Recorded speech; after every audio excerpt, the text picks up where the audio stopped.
मास of अर्थ। ये पूरी derivation है जो आज हम सॉल्व करने चाहेंगे और इससे हमें पता चलेगा कि हमारी अर्थ का मास कितना है, because earth is also a body in this universe, तो उसका मास कितना है ये हम आज कैलकुलेट करने चले हैं। So let's begin. सबसे पहले यहाँ पर एक डायग्राम डेमोन्स्ट्रेटेड हुई है जिसमें एक बड़ा सर्कल है जो डिनोट कर रहा है अर्थ को। दिस बॉडी इज अर्थ और इसका मास कहलाएगा मास of earth, that is me। ठीक है, एक और बॉडी मैंने ऊपर बनाई है जिसके आगे मैंने लिखा है बॉल, तो ये वो सेकेंडरी बॉडी है जो इस अर्थ के ऊपर रखी हुई है। इट कैन बी एनीथिंग, ठीक है। There are two bodies, one is the earth और दूसरी बॉडी कोई भी हो सकती है। हमने यहाँ पर सपोज किया उसे एक बॉल, जिसको बिल्कुल हमने लाकर अर्थ की सरफेस के ऊपर रख दिया है। Now there are two bodies and according to Newton's law of gravitation in this universe two bodies always have force of attraction between them. That means इस अर्थ के दरमियान और इस बॉल के दरमियान भी फोर्स ऑफ अट्रैक्शन पाई जाती होगी। Let me tell out other things to you. हमारे पास जो बॉल है इसका मास है स्मॉल m और जो अर्थ है इसका मास है कैपिटल M विद सबस्क्रिप्ट में e लिखा हुआ है। That means this is mass of earth. Earth का रेडियस, क्योंकि अर्थ एक सर्कुलर शेप की है, तो इसका अपनी सरफेस तक के तक का डिस्टेंस क्या कहलाएगा? Radius of the earth. अगर आप देखें तो हमने बॉल को एग्जैक्टली मास ऑफ अर्थ की सरफेस पे लाकर रख दिया है। दैट मींस इस बॉल और इस अर्थ के सेंटर से लेकर तक का डिस्टेंस कितना होगा? रेडियस ऑफ द अर्थ के बराबर होगा। So far so good. Now in the previous videos हमने अंडरस्टैंड किया कि न्यूटन्स लॉ ऑफ ग्रेविटेशन पाई जाती है बिटवीन टू बॉडीज, जो एक बॉडी दूसरी बॉडी को अपनी तरफ अट्रैक्ट करती है जिस फोर्स से।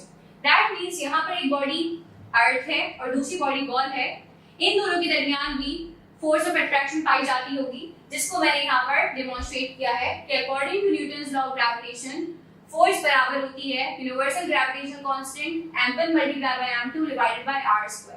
नाउ हमने प्रीवियस वीडियो में वेट को डिस्कस किया था कि वेट क्या होता है। Weight is a measurement of gravitational force. Weight भी एक तरह की ग्रेविटेशनल फोर्स होती है जिसको अर्थ अपनी तरफ पुल करता है। दैट मींस आपकी बॉडी का वेट वो फोर्स है जिस फोर्स से अर्थ उस बॉडी को अपनी तरफ पुल कर रही है।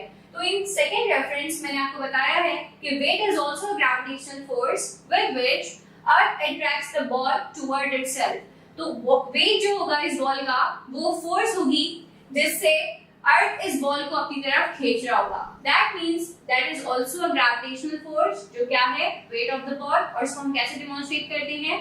m multiply by g। So far हमारे पास दो डेरिवेशंस हैं, दो इक्वेशंस हैं। F is equals to g m1 m2 upon r² and other is F is equals to W is equals to mg। एक है weight of the ball, other is Newton gravitational force between two bodies। Now दोनों equations में gravitational force left hand side पे balance हो रही है। That means मैं इनकी राइट हैंड साइड को भी इक्वेट कर सकती हूँ। इन द नेक्स्ट स्टेप मैंने क्या किया है? कंपेयर किया है इक्वेशन 1 एंड इक्वेशन 2 को, क्योंकि इनकी लेफ्ट हैंड साइड बराबर थी तो मैंने इनकी राइट हैंड साइड को कंपेयर किया है। हियर मैंने वेट ऑफ द बॉल की जगह लिख दिया है mg और न्यूटन ग्रेविटेशनल फोर्स की जगह लिख दिया है उसका एक्सप्रेशन। यहां तक हर चीज क्लियर है। Let's move on. हमारे पास ये जनरल एक्सप्रेशन लिखा हुआ है जिसमें mg is a weight of a ball और m1 m2 दो बॉडीज के मासेस हैं जो कि हमारी कंडीशन में चेंज होने वाले हैं, तो हम इसको पुट करेंगे। अगर मैं m1 बॉडी अर्थ की बॉडी कंसीडर कर रही हूं तो m1 will be replaced with me, और अगर मैं बॉडी भी इस बॉल को ले रही हूं तो m2 will be replaced with m, जो कि मैंने नेक्स्ट एक्सप्रेशन में लिख दिया है। After putting the values in this formula हमने m1 को रिप्लेस किया विद मास ऑफ अर्थ और हमने m2 को रिप्लेस किया with mass of the ball. इस इक्वेशन में m और m दोनों जगह पर इक्वल हैं। दैट मींस हम इसको कैंसिल कर सकते हैं, इसका इफेक्ट कैंसिल हो जाएगा। After cancelling the mass of the ball हमारे पास एक क्या एक्सप्रेशन आता है? That is g is equals to gme upon re²। इस इक्वेशन में सारे वेरिएबल्स कांस्टेंट टर्म्स हैं। So if I remind you कि हम इस क्वेश्चन में क्या कैलकुलेट करने चले थे, तो दैट इज मास ऑफ अर्थ। तो अगर मुझे मास ऑफ अर्थ मालूम करना है तो मुझे इसको सेपरेट करना पड़ेगा इस इक्वेशन में से, जो कि अभी सेपरेट नहीं है, जिसके लिए re² यहाँ डिवाइड हो रहा है जो दूसरी साइड जाकर मल्टीप्लाई होगा और g यहाँ पर मल्टीप्लाई हो रहा है जो दूसरी साइड जाकर डिवाइड होगा। दैट मींस me का एक्सप्रेशन बन जाएगा g multiply by re² upon g। Now अगर मुझे मास ऑफ अर्थ कैलकुलेट करना है तो मेरे पास ये सारी चीजें मौजूद होनी चाहिए, जो कि अगर मैं आपको रिमाइंड करा दूं तो ये सारी चीजें कांस्टेंट वेरिएबल्स हैं।